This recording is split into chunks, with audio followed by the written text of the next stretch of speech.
Les corps célestes s'illuminent soudainement et parfois pendant longtemps. Souvent, des étoiles à queue apparaissent aussi, tantôt dans le ciel occidental, tantôt dans le ciel oriental. Et de la même manière, des éclairs, des torches, des trompettes et des armes que l'on appelle des boucliers ardents. Et tous sont des présages de grandes calamités. Ceci est le témoignage de Pline l'Ancien, le philosophe qui a vécu entre 23 et 79 après Jésus-Christ en Italie. Son témoignage, ainsi que celui de beaucoup d'autres, est très intéressant car il raconte l'existence de phénomènes mystérieux survenus dans les cieux, déjà à une époque très ancienne. On peut la considérer comme l'un des premiers témoignages d'observation d'objets non identifiés, mais comme nous le verrons plus tard, ceci n'était qu'une petite partie d'une immense documentation traitant du phénomène. Jusqu'à il y a quelques années, ceux qui parlaient d'OVNI étaient souvent accueillis par des sourires moqueurs. Aujourd'hui, le phénomène a pris une toute autre tournure. Au cours des dernières années, l'opinion sur ce phénomène inconnu a radicalement changé, et des documents très intéressants ont vu le jour, jetant une nouvelle lumière sur toute la question.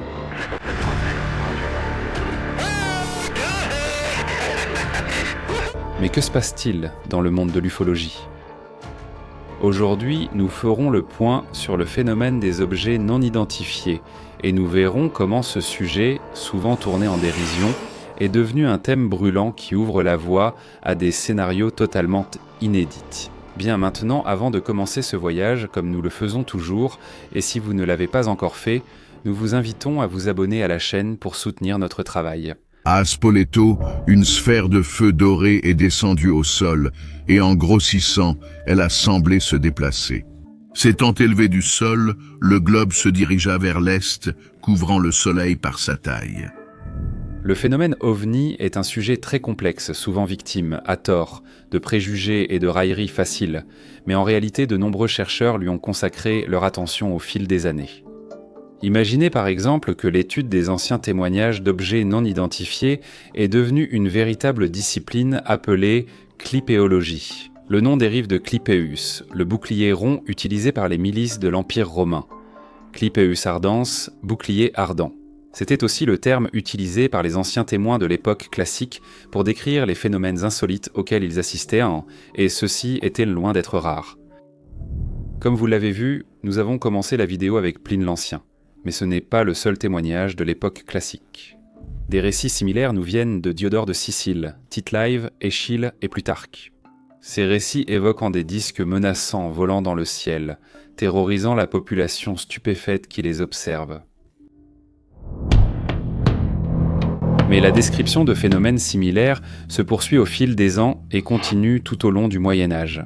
En 1290, nous avons le témoignage de tous les moines de l'abbaye d'Ampleforth en Angleterre qui racontent une incroyable observation. Alors que l'abbé Henri s'apprêtait à réciter les prières de l'après-midi, Jean, l'un des frères, vint annoncer qu'un grand prodige se montrait dehors. Alors ils sortirent tous, et voilà qu'une grande chose argentée et ronde comme un disque vola au-dessus d'eux, provoquant la plus vive terreur. Mais cela n'est rien comparé à ce qui s'est passé à Nuremberg le 14 avril 1561, lorsque de très nombreuses personnes furent témoins d'un spectacle effrayant. Le ciel s'est soudainement rempli d'objets cylindriques d'où sont sortis des disques et des globes blancs, rouges, noirs, oranges et bleus. Pour témoigner de cet événement extraordinaire, Hans Glasser a représenté tout cela dans une xylographie du XVIe siècle. Cet événement est sans connu sous le nom de phénomène céleste de Nuremberg, et au fil des ans il a suscité un vif débat.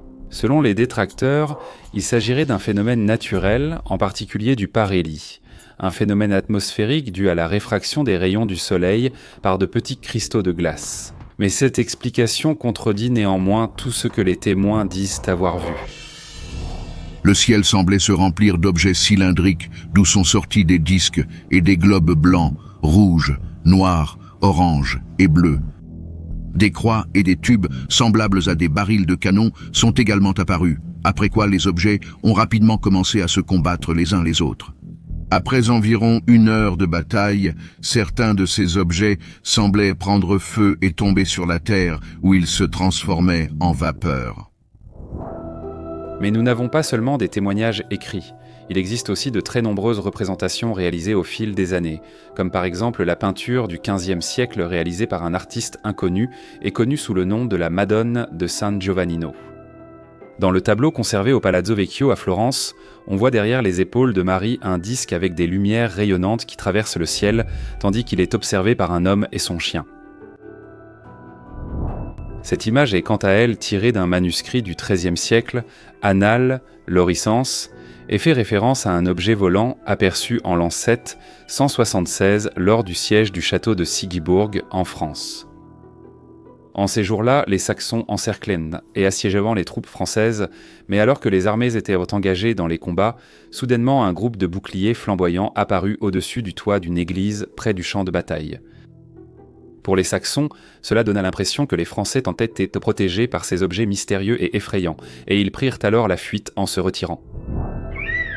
Une autre fresque mystérieuse a été peinte en 1350 par un artiste serbe, et elle est conservée dans un monastère de la région. Ici, nous avons la scène de la crucifixion, où à droite et à gauche de la peinture apparaissent deux images curieuses qui semblent représenter deux soucoupes volantes, à l'intérieur desquelles sont représentées deux figures anthropomorphes. Ce que nous avons vu ne représente qu'une partie des myriades d'informations et de témoignages que l'on peut trouver en fouillant dans les textes anciens et les représentations du passé. Maintenant, certains diront certainement que tout cela peut être facilement écarté en affirmant que ces témoignages ne sont que le fruit d'événements naturels, des phénomènes que les hommes de l'époque ne connaissaient pas, et qu'ils n'étaient donc pas en mesure de comprendre, et qui ont peut-être ensuite été réinterprétés et retravaillés par les témoins de l'époque à travers ce qui pouvait être leur imaginaire et leur bagage culturel. Sur cette chaîne, je vais en profondeur sur des sujets difficiles à expliquer, et plus on creuse, plus il devient difficile de savoir ce qui est vraiment réel. C'est pareil avec notre argent. La bourse est complexe et difficile à vraiment comprendre. Alors je me suis aussi plongé là-dedans. Et c'est comme ça que j'ai découvert Mintos, une plateforme qui vous permet d'investir dans des prêts et de gagner des rendements de façon plus régulière. Plutôt que de prédire un marché instable, voici quelque chose que vous pouvez vraiment comprendre, contrairement aux mystères que j'aborde sur cette chaîne. Et comme vous venez par ma chaîne, vous pouvez obtenir jusqu'à 350 € de bonus lorsque vous investissez 500 € ou plus. Stable, prévisible, ça se déroule jour après jour. Vous pouvez l'analyser, le filtrer, voir ce qui s'y trouve réellement. Vous n'avez pas à deviner ce qui est réel sur Mintos, c'est réel. Le rendement moyen des prêts est de presque 11%. Mintos fonctionne depuis 2014 avec plus de 600 000 utilisateurs et est réglementé dans l'UE sous MiFID. Y a-t-il une autre forme de vie ailleurs? Nous l'ignorons encore, mais cela, nous le savons. Jusqu'à 350 € de bonus lorsque vous investissez 500 € ou plus. Cliquez sur le lien dans la description ou scannez le code QR. Arrêtez de deviner ce qui est réel. Commencez à utiliser Mintos. Mais ceux qui l'affirment oublient volontairement que les hommes de l'époque observaient un bien plus le ciel et connaissaient point les constellations et les étoiles. C'est parce que, en plus de leur apparaître comme un spectacle magnifique, le ciel et les étoiles étaient utilisés pour s'orienter, pour régler les cycles de l'agriculture et pour suivre le passage du temps. Mais admettons tout de même que tous les témoins de ces événements extraordinaires étaient des hommes simples. Mettons de côté un instant ces témoignages historiques, nous y reviendrons plus tard dans la vidéo, et faisons un bond en avant dans le temps jusqu'à arriver à nos jours. Des constats alarmants de la part de membres respectés, actuels et anciens, de la communauté militaire et du renseignement, tous dotés de références solides, indiquent que le gouvernement des États-Unis maintient un niveau de secret échappant au contrôle du Congrès en ce qui concerne les phénomènes aériens non identifiés. Mon témoignage repose sur des informations reçues de la part d'individus jouissant d'une solide réputation de légitimité et de dévouement au service du pays. Beaucoup de ces mêmes personnes ont fourni des preuves convaincantes, y compris des photographies, de la documentation officielle et des témoignages oraux confidentiels, tant à moi qu'à de nombreux collègues.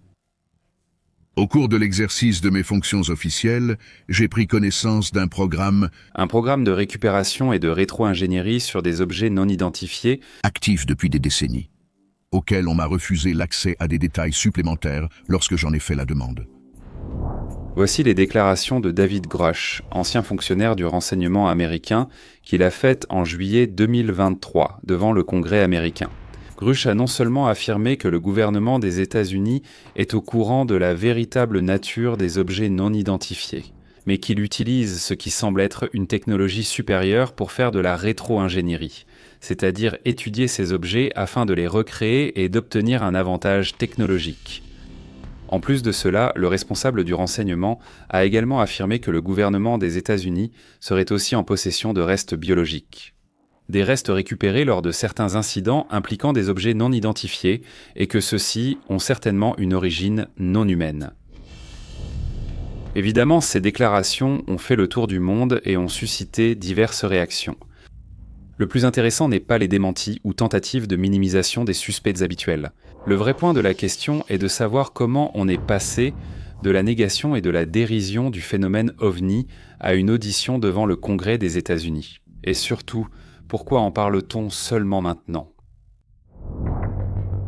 L'étude du phénomène OVNI, ou PAN selon la nomenclature récente, s'inscrit dans une longue histoire qui commence à la fin de la Seconde Guerre mondiale. Entre 1947 et 1969, l'armée de l'air américaine a en effet documenté plus de 12 000 observations d'OVNI, dans le cadre du projet Blue Book, en incluant des observations de lumière, d'objets et de écho-radars anormaux. Ces observations ont été rapportées par une variété de sources, y compris des pilotes militaires et civils, des observateurs météorologiques et des astronomes. Malgré cette imposante quantité de documentation, le projet a été fermé en 1969 à la suite d'une étude de l'Université du Colorado, qui a conclu qu'il n'existait aucune preuve que les ovnis provenaient pas d'autres mondes, attribuant la plupart des observations à des phénomènes naturels ou à des canulars. Mais clairement, la négation du problème n'a pas arrêté les observations, qui au fil des années ont continué dans le monde entier, et de plus en plus souvent, les témoins étaient proches des personnes jouissant d'une solide réputation. Cependant, quelque chose commence à changer dans la narration du phénomène OVNI au début des années 2000, lorsque les témoignages de 2 pilotes de la marine américaine sont diffusés, affirmant avoir observé un mystérieux objet ovale survoler le ciel de San Diego. À cette époque, le Pentagone lance un programme d'identification des menaces aérospatiales, restées inconnues du grand public. Ce n'est qu'en 2017 que le New York Times révélera l'existence du projet et que d'autres témoignages et vidéos réalisés par des pilotes de l'armée de l'air verront le jour, où l'on voit clairement des objets non identifiés. C'est également à cette époque qu'il est décidé de changer la nomenclature d'OVNI à UAP, passant d'objets non identifiés à phénomènes non identifiés, même si la nature du problème reste la même qu'il y a un demi-siècle. Aujourd'hui, nous savons qu'il y a au moins 2 enquêtes en cours aux États-Unis, l'une menée par le Pentagone et l'autre par la NASA, mais entre démentis, déclarations chocs et conférences, nous sommes arrivés à une conclusion acceptée par tous. Le phénomène UAP existe, il est réel et mérite donc d'être étudié. Si ces déclarations ont déçu ceux qui espéraient une annonce définitive sur la présence d'extraterrestres, ces aveux ont néanmoins changé le paradigme des ovnis. Écoutez par exemple cette célèbre interview de l'ancien président Obama dans The Late Show. La discussion commence sur un ton léger, puis change lorsque l'ancien président apporte une précision claire. Je suis sérieux. Il existe des vidéos et enregistrements d'objets dans le ciel que nous ne savons pas identifier ni expliquer leur déplacement. Leur trajectoire n'a pas de schéma facilement explicable, et donc je pense qu'il faut prendre au sérieux la tentative d'enquêter et de comprendre de quoi il s'agit. Les témoignages que nous avons vus ces dernières années, après tout, laissent un peu de place à l'imagination.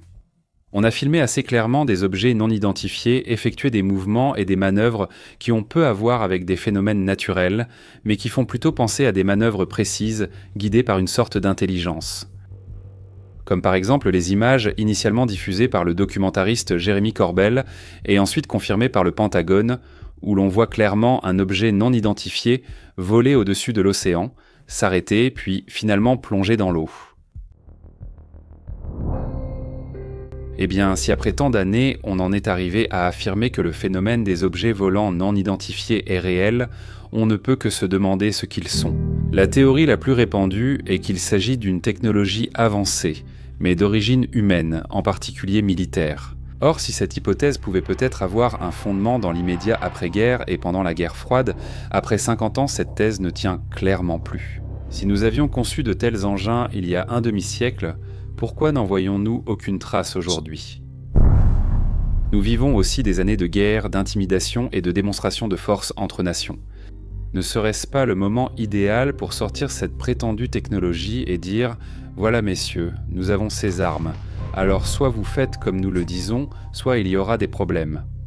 À cela, il faut ajouter que les témoignages d'objets mystérieux dans le ciel, qui comme nous l'avons vu ressemblent plutôt beaucoup à ceux que nous voyons encore aujourd'hui, sont très anciens et se perdent dans les méandres de l'histoire. Si donc aujourd'hui nous pensons que ces objets existent réellement, pourquoi devrions-nous exclure que ceux qui ont été aperçus dans le passé étaient réels ?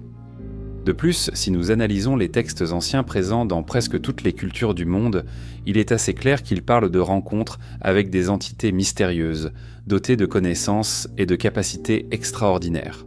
À la lumière de ce que nous savons, ces textes pourraient-ils acquérir de nouvelles significations ? Une réponse à cette question vient peut-être du Mexique. Le 13 septembre 2023, lors d'une conférence organisée par la Chambre des députés du Mexique, les dernières nouveautés dans le domaine ufologique étaient en discutées et, en même temps, certains témoins de la marine militaire américaine étaient entendus. Mais le journaliste Jaime Maussan, lors de son intervention, a stupéfié le monde entier. Il a présenté de façon inattendue les corps momifiés de 2 êtres dont il affirmait que la nature n'était pas humaine. La nouvelle a fait le tour du monde en très peu de temps. Même si certains antécédents pas très clairs du journaliste ont terni ce qui aurait dû être une nouvelle sensationnelle. Pour être clair, on peut dire que la question est en réalité bien plus complexe que ce qui a été décrit par les médias. Et pour le moment, nous rapportons les faits tels qu'ils se sont produits et analysons avec vous certains éléments très intéressants de cette découverte. Maussan a présenté 2 momies lors de la conférence. Celles-ci ont été datées grâce à l'analyse du carbone 14 par l'Université autonome du Mexique, qui a estimé leur âge à environ 1000 ans. Cependant, l'université a précisé qu'elle n'a pas analysé les momies elles-mêmes, mais seulement un échantillon qui leur aurait supposément appartenu, une méthode confirmée par Maussan lui-même. Mais la plus grande surprise vient de l'analyse de l'ADN, qui aurait été réalisée par un laboratoire au Canada et qui aurait estimé qu'au moins 30% de l'ADN était inconnu, c'est-à-dire étranger à tout ce que nous connaissons. Maussan affirme également que les résultats de l'ADN sont publics et que toute personne souhaitant les analyser peut le faire, mais que cela n'a pas encore eu lieu pour le moment, car on a préféré se concentrer sur la critique de sa personne. Quiconque commence à enquêter sur ce phénomène est remis en question et attaqué. Cela arrive parce que la chose la plus importante est de discréditer le messager, car c'est ainsi que, dans de nombreuses occasions, ils mettent fin aux cas les plus retentissants, non pas en attaquant les preuves, mais ceux qui les présentent. L'ADN est une preuve. Nous avons mis les résultats à la disposition de tous, mais à ce jour, personne ne les a analysés. C'est parce qu'analyser l'ADN et prendre acte des résultats signifie démontrer l'authenticité de la découverte. Au début, on a supposé que les momies étaient de simples montages. Cela signifie que des restes d'animaux variés auraient servi à constituer ces corps particuliers. Mais les analyses effectuées par José de Jesus Salche Benítez, un médecin légiste de la marine mexicaine qui a utilisé des techniques comme la tomodensitométrie et les radiographies au rayon X, ont exclu cette possibilité. Les corps sont intacts et ne semblent pas avoir subi de manipulation. De l'analyse des momies, 2 autres aspects très particuliers sont ressortis. La peau des doigts présenterait des empreintes digitales, mais celles-ci ne sont pas comme celles que nous connaissons. Elles auraient une extension horizontale. Dans les corps des momies, on a également retrouvé des implants réalisés en métal. Ceux-ci, une fois analysés, ont donné un autre résultat curieux. Les implants auraient été réalisés avec des alliages très rares, en particulier l'osmium. L'osmium appartient au groupe des métaux du platine, et c'est l'un des métaux les plus durs et résistants que nous connaissons. Ce métal particulier n'a été découvert qu'en 1800 par le chimiste anglais Smithson Tennant. Il s'agit donc d'une découverte assez récente. Et si l'âge des momies, comme l'affirme l'analyse au carbone réalisée par l'université mexicaine, devait être confirmée, la présence de ces métaux à l'intérieur de ces corps serait effectivement difficile à expliquer. Ces spécimens ne font pas partie de l'évolution de notre monde. Ils n'ont pas été récupérés à partir de l'épave d'un vaisseau spatial extraterrestre. Ils ont été trouvés fossilisés dans une mine à l'intérieur de la terre de diatomée, un type d'algue qui ne permet pas la croissance de bactéries ou de champignons. Les momies auraient été retrouvées en 2017 sur un site archéologique près de Cusco, au Pérou, et n'auraient été amenées au Mexique que dans un second temps. Cette admission a valu à Maussan une plainte de la part du ministre de la Culture du Pérou, qui l'accuse d'avoir soustrait un artefact archéologique au pays sans aucune autorisation. Mais Maussan a annoncé qu'il expliquera bientôt comment il a obtenu les dépouilles. Le jugement sur cette découverte reste en suspens. Nous ignorons si les momies découvertes par Maussan sont authentiques ou non, et attendons de nouveaux développements. Évidemment, si la véracité de la découverte était confirmée, ce serait quelque chose d'incroyable, et cela pourrait représenter ce chaînon manquant qui relie l'histoire de l'homme à celle d'êtres provenant d'un lieu extérieur à notre Terre. En attendant d'avoir d'autres réponses du Mexique, nous ne pouvons que constater que le thème ufologique a connu ces dernières années un changement de paradigme radical. On est passé d'un déni total du problème à une ouverture institutionnelle inattendue. À ce stade, il ne reste donc plus qu'à répondre à la question la plus importante, que sont ces mystérieux objets non identifiés. S'ils sont réels, quelle est la véritable nature de ces phénomènes inconnus ? Sont-ils les représentants de civilisations qui ont prospéré sur des planètes différentes de la nôtre, ou bien sont-ils le témoignage de quelque chose que nous avons du mal même à imaginer ? Nous sommes maintenant vraiment curieux de connaître votre avis et d'approfondir avec vous ce sujet fascinant. Mais si vous avez aimé la vidéo et que vous appréciez notre travail, n'oubliez pas de vous abonner à la chaîne car votre soutien est fondamental pour nous. À bientôt pour une nouvelle histoire.